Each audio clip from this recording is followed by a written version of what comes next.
A 3-0 start for the Pioneers is a feat that has not been accomplished in over 10 years. They do that here tonight before they go back to Somerville to play host to Warren Hills next Friday night. Now let's take a look at some of the highlights from the game.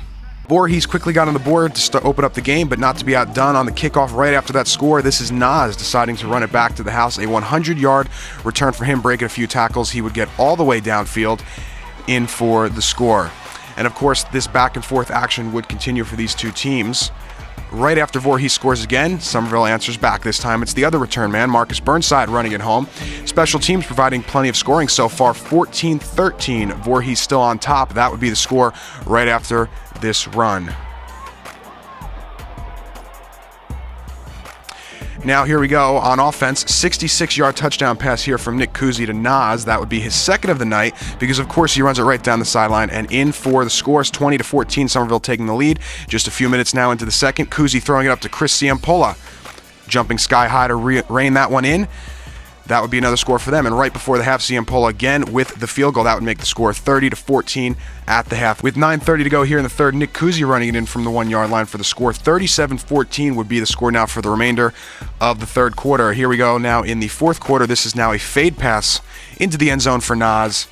Reaches up for the grab, his third touchdown of the night. Later in the game on defense here, Jason Curao. You saw him last week with the pick six, and there he was again with the interception. And for the final scoring play of the night here, Keyshawn Newton with a 6-yard run. 50-14 would be your final. Pioneers picking up yet another win.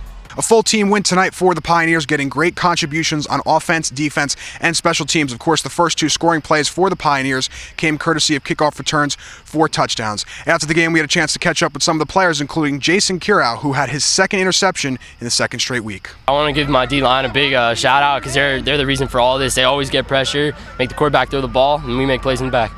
Now moving forward to next week, you're 3-0 for the first time in over 10 years as a team. I know you weren't around 10 years ago as a player, but 3-0 so far. What's the atmosphere like for the team, for the fans, for everybody so far, in your opinion? Oh, it's crazy. Kids are coming up in school congratulating us. Everybody wants to come see the games. Everybody's excited. We're excited. It's awesome.